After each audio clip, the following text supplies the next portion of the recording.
Strange Wills. Starring the distinguished Hollywood actor Warren William, and featuring Marvin Miller and John Conroy, with Howard Culver and an all-star Hollywood cast. Original music by Del Castillo.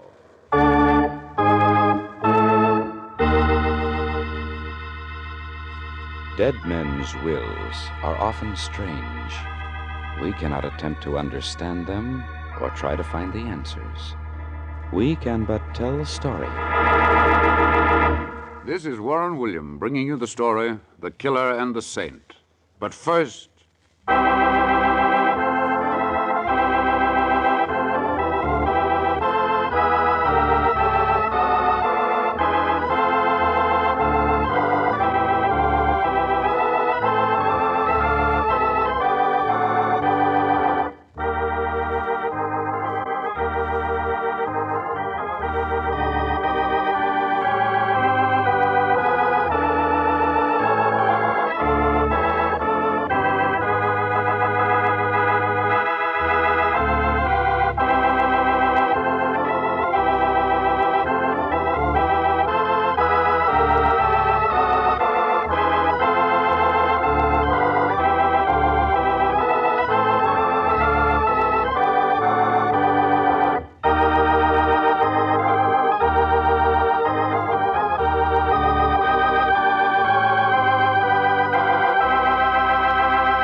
And now, The Killer and the Saint, starring Warren William as John Francis O'Connell.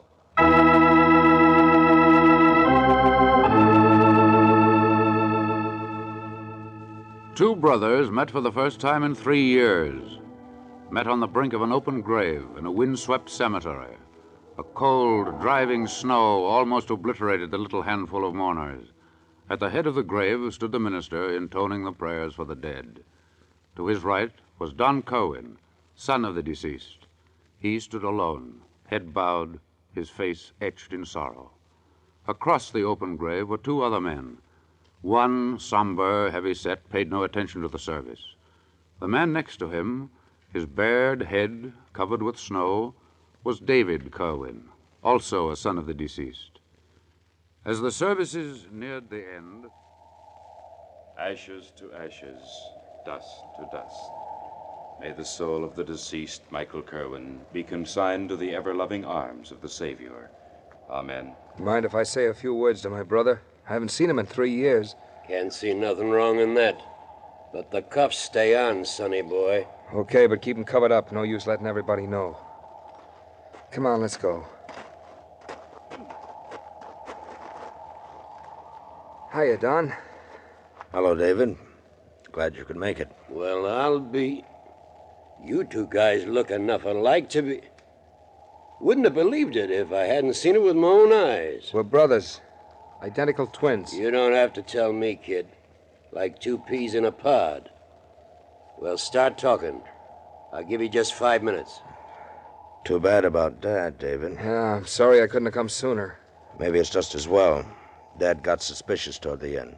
Didn't believe that California vacation story anymore. You didn't tell him where I really was, did you? No, of course not. Well, thanks. Thanks a lot. Well, Don, I'm coming up for parole next month. Looks like I'll make it, too. Parole?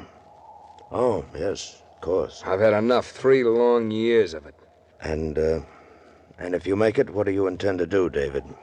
Well, I don't know yet. That depends on Phyllis. David, Well, go on. Speak your piece. What's up? I just wanted to tell you, Phyllis knows. Phyllis knows I've been... I had to tell her, David. I had to. Did you tell her why? No, I couldn't. Why not? Because I'm in love with her too, David, just like you are. I see. You didn't lose any time, did you, Don? Now, wait a minute, David. You've got it all wrong. What do you mean? Well, it's just taken her this long to find out that she loves me, I guess. I see. But don't worry, David. After you get out, I'm going to take care of you, just as I promised. Take care of me? What a laugh. You sure done a good job of that up to now. Look, I've got to go now. Phyllis is at home waiting for me. She's got a cold. Couldn't make the funeral. Okay, pal. No hard feelings. You're still my brother. Although I sometimes wonder. Write to me at the bank, David. I'll have everything ready for you when you get out. You better, chum. I'm gonna need it.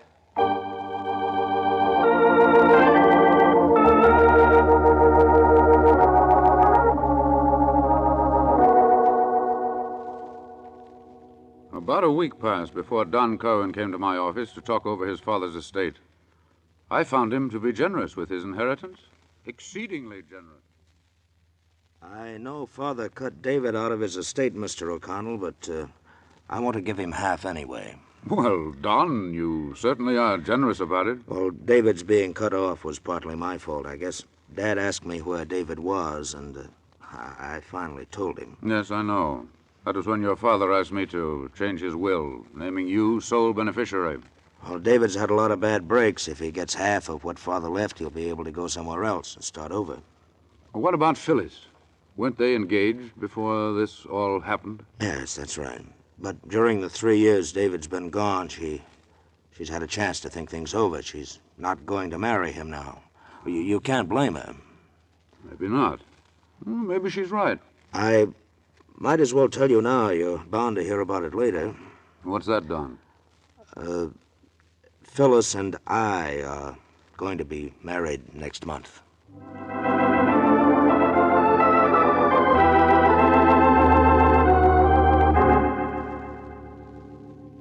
But after his release from prison, David Cohen never came to my office to collect the inheritance Don had set aside for him. He'd dropped out of sight completely, but not out of action. One night at the First Street Bank and Trust Company... The alarm! The alarm's ringing. Looks like a light coming from the vault.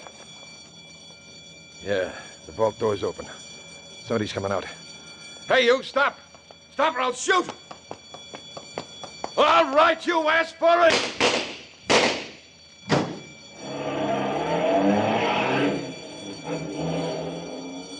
Missed him. I missed him.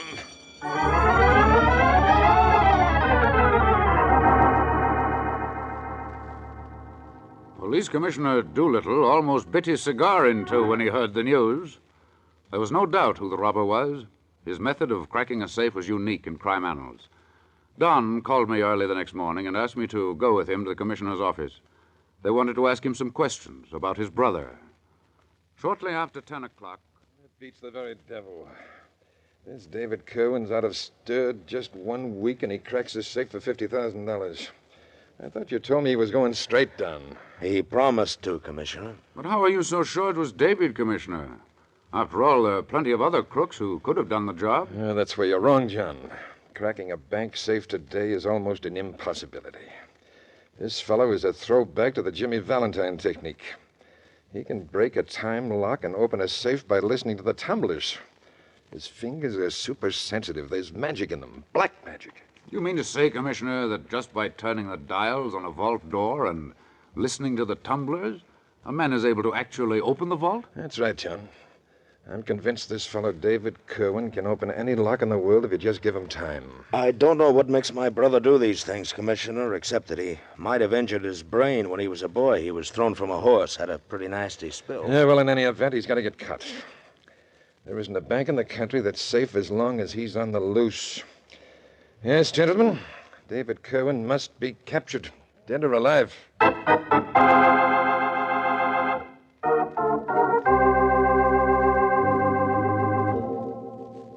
But capturing David Kerwin was easier said than done. Within a month's time, 3 additional banks reported that their vaults had been opened and robbed, and in each case, the same delicate technique of this master cracksman had been used. A modern Jimmy Valentine was on the loose, just as Commissioner Doolittle had said. The city was in an uproar. In the midst of this turmoil, Phyllis and Don were making arrangements to proceed with their wedding. You know, Don, I don't feel right about going ahead and getting married just when... I tell you, darling, there's no sense in us waiting. Things like this will just go on as long as David is at large. We can't let him ruin our lives, too, Phyllis. But I can't understand it. It doesn't make sense. What doesn't make sense? Well, when David and I were going together, he was always so nice. We talked for hours about all the plans he had. He was going to take up medicine, be a surgeon. And now... You can't blame him, Phyllis. I told you what caused it, that fall from the horse. But that happened years ago. Why should he all of a sudden... I don't know. That's up to the psychiatrist to figure out. But I tell you this, I've washed my hands of the whole mess. It's just lucky that everyone in town understands. Otherwise, my job at the bank wouldn't be worth very much. If only I could do something. The best thing you can do for him, and for me too, is to forget him, honey. Just forget him. Forget him? Don, listen to me. I love you very, very much. But after all, I loved him too. But that's over, past. It may be over and past, Don. But I'll never be able to completely forget him. You understand, don't you?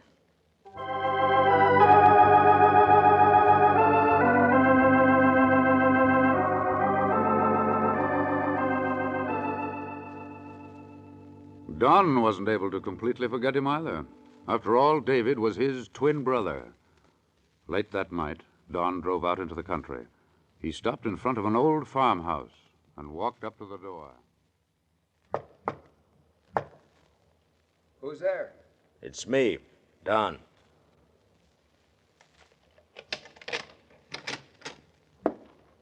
Leave the lights out, David. I've only got a minute. Did you bring the stuff? Yes, here it is.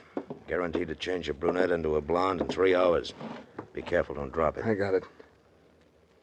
Say, aren't you taking a chance coming out here? Respectable banker visits hideout of criminal brother, you know. So what? You're still my brother, aren't you?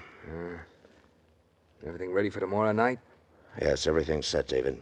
I got you a passport, birth certificate. How'd you arrange it? They belonged to a former customer that died. Found them with some papers at the bank. What's my new name? Arthur Pennish. Arthur Pennish, huh? Mm-hmm. Well, I better be getting used to it as long as I'm going to use it from now on. And here's the money, David. $10,000 in cash. That should hold you for a while. Thanks, Don. When you get to Rio, get lost. That's all I've got to say. Just keep out of the limelight and you'll be in the clear. No worry, I will. Of course, it goes without saying, David, that both Phyllis and I appreciate what you're doing. Skip it. Okay, I won't mention it again. You might do me one more favor, though. What? I thought perhaps I might see Phyllis just once more. See Phyllis? Why don't you just forget about it, David? You know she can't afford being seen with you. Well, couldn't you have her someplace where I could just sort of drive by and look at her? That's not asking too much, is it?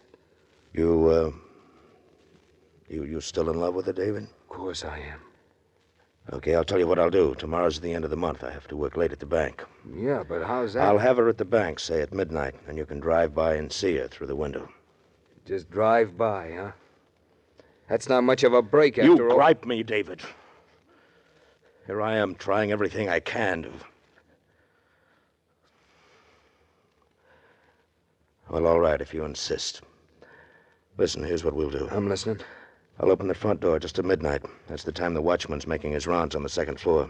That'll give you just 5 minutes alone with Phyllis. That's all I want, Don. 5 minutes. After that, you beat it back here. Pick up your passport and money, and then get going for the airport. Your plane leaves at 3 o'clock. Okay? Okay. See you tomorrow night, Don. I'll be there just when the clock is striking 12.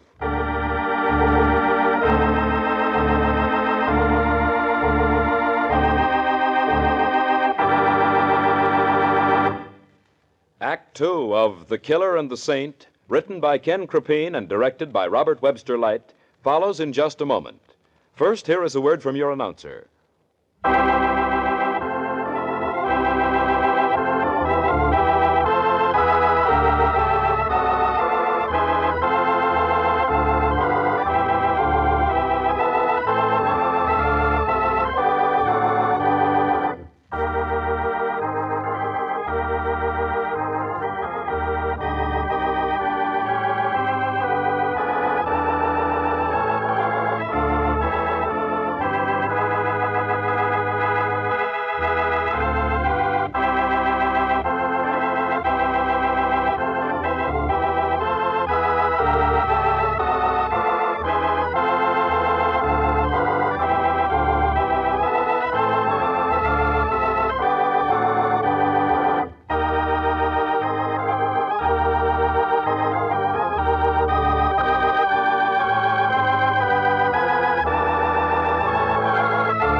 of The Killer and the Saint, starring Warren William as John Francis O'Connell.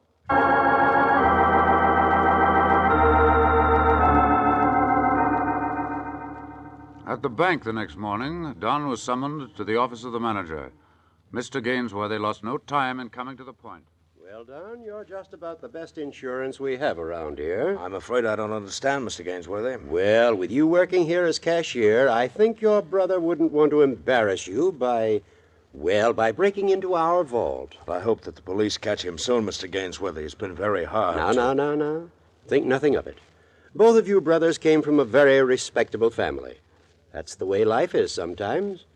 But no one is going to blame you, Don. Well, I hope not, but you know how people are. Your family isn't a bit different than dozens of others. One black sheep. Well, what family hasn't got a skeleton to rattle? I suppose if you go back far enough, you'll find a killer and a saint in every family tree. Maybe you're right. But what I called you in for was to tell you about the vault. The vault? Anything wrong? Quite the contrary. Last night we installed a gas bomb. You know, tear gas bomb inside the vault, just as an added precaution. Oh, I see. Then if the vault should be open during the night... That's right. A stream of tear gas comes out the minute the time lock is touched. No one could stay inside that vault very long. That sounds like a very good idea, Mr. Gainsworth. And without a mask, any robber staying in the vault for more than 5 minutes would be dead. I understand. He wouldn't have time to get much cash, would he? Time? I'll say he wouldn't. He'd come running out of there like the very devil. Yes, sir, I'd certainly feel very sorry for your brother David if he tried to rob our bank.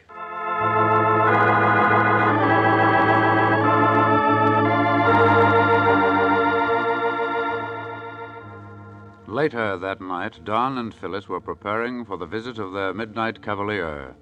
No detail had been overlooked. Shortly before midnight...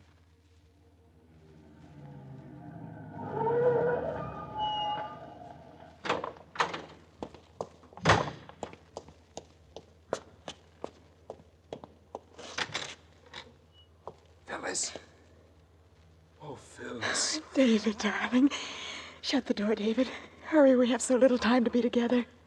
Oh, I've been dreaming of this minute for 3 years. 3 long years. Don't talk, David. Don't talk.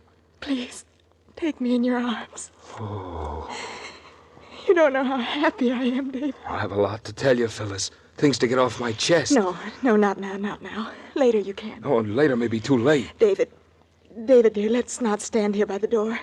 Someone may go past the bank and see us. Where can we go? Let's walk back. Don left the vault door open. We can't be seen there. Always the thoughtful brother, huh? Come on.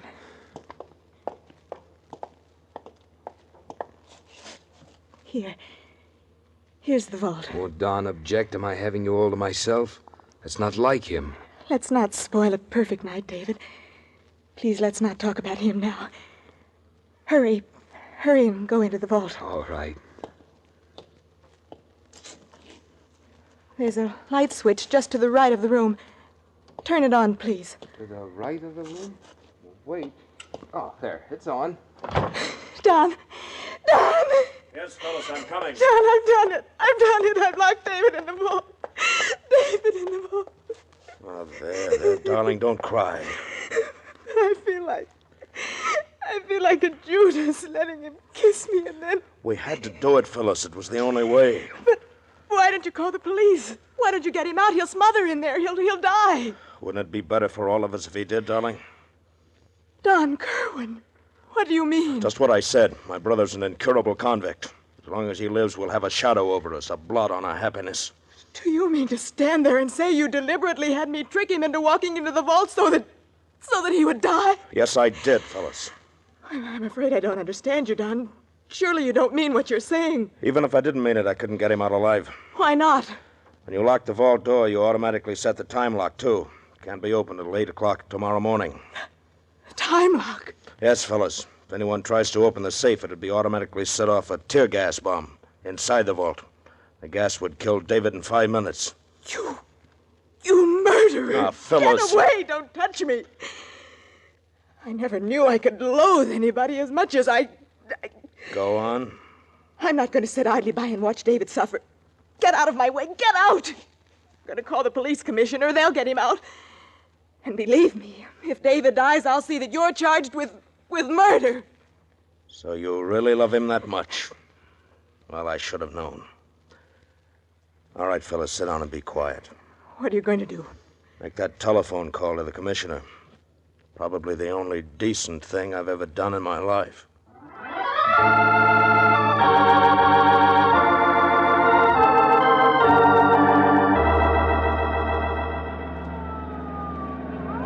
I'm certainly glad I was with you when that call came in, Commissioner. I wouldn't have missed this for anything. David Cohen, notorious bank robber, captured by twin brother. Lucky there was one good one in the family. Wonder how he ever tricked him into the vault. We'll soon find out. Come on, John, let's get in that bank.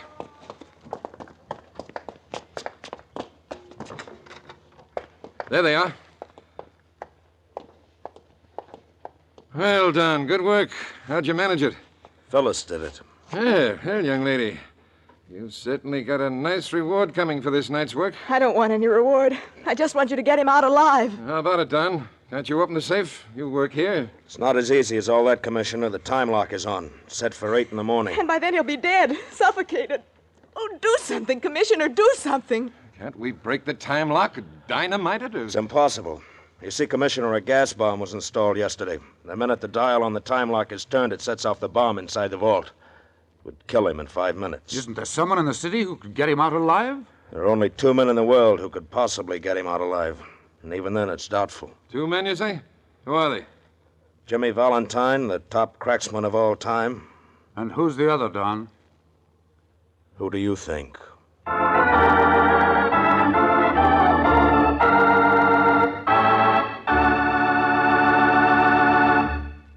Warren William will be back in just a moment to bring you the dramatic climax of The Killer and the Saint. First, here is a brief message from your sponsor.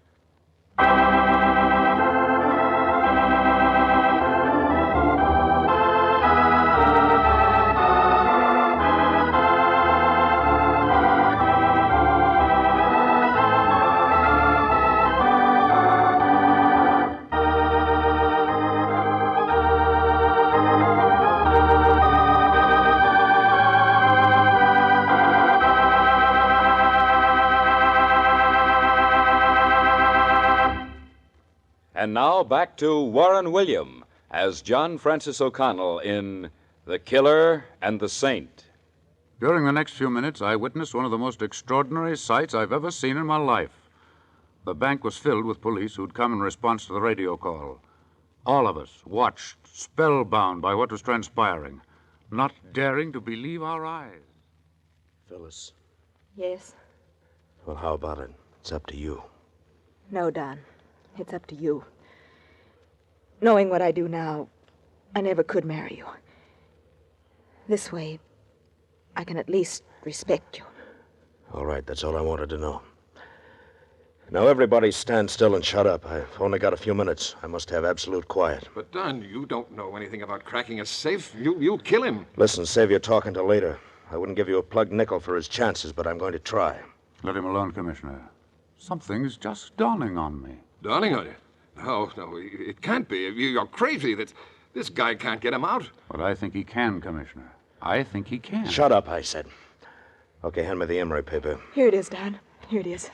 You see, Commissioner, he's sensitizing his fingertips. Sensitized? Let him work.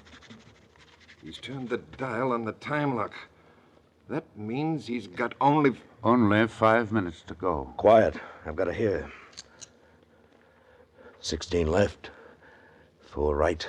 No, it's 5 right. 72 left. 18 right. Oh, hurry, Don, hurry. Only 3 more minutes to go. It's coming. We're watching a genius, Commissioner. Emery paper, quick. I think I've missed. Here. 67 left.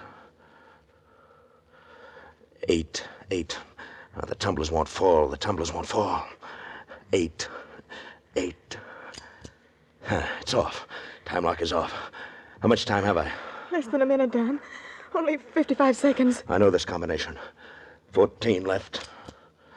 67 right. 92 left, 1 right. Hurry, Don. Hurry, open the door. The 5 minutes are gone. Here it comes. He's alive. Oh, thank God, David is still alive.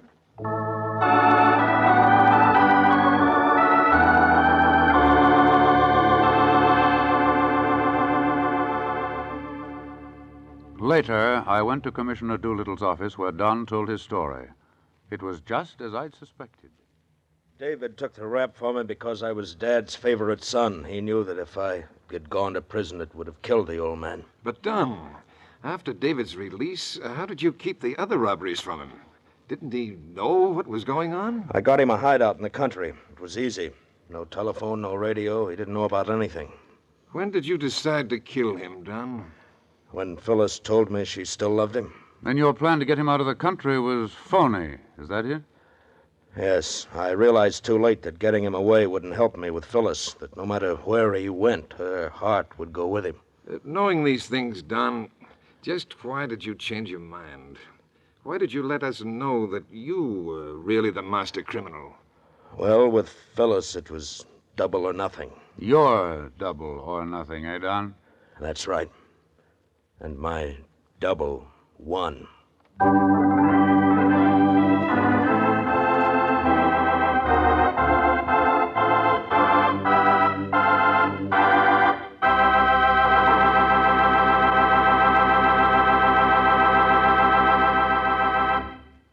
Most of the money stolen from the banks was found and restitution made. Don Kerwin was given a 5-year sentence, and from the latest reports is a model prisoner. Commissioner Doolittle and I both agree that Don is one of those rare individuals who gets an insatiable pleasure out of opening locks, a second Jimmy Valentine. After he serves his time, I intend to see if I can't help in his rehabilitation by getting him a job with a bank vault manufacturer. If anyone can design a burglar-proof vault, I know that Don Kerwin can. Phyllis and David are married and living in another part of the country. With both of the Kerwin twins out of circulation, ho-hum, it's a boring life.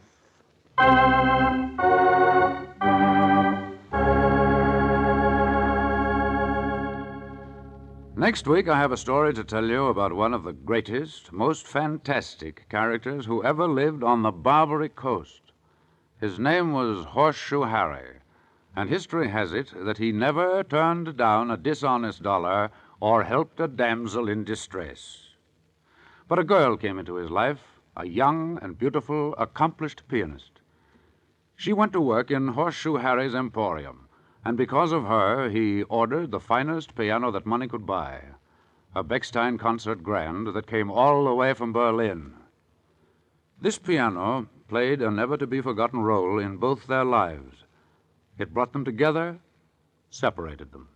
And then, finally, the day before the San Francisco earthquake, well, listen to the story we call Portsmouth Square, for the most beautifully realistic story ever heard on this Strange-Willed series.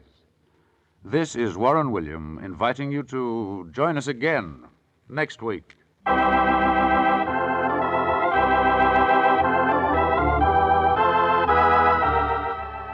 Strange Wills is a Teleways feature produced in Hollywood. Names, places, and events have all been changed so that no reflection may fall on any person or persons living or dead.